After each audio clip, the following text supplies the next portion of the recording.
Herkese merhabalar. Kanalıma tekrar hoş geldiniz. Sizlerle buluşmaktan çok mutluyum.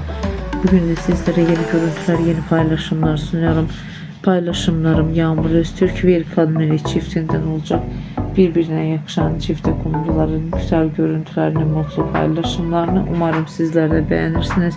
Sizlerden tek dileğim kanalıma abone olup like atmayı unutmayın. Hoşça kalın, sağlıcakla kalın arkadaşlar.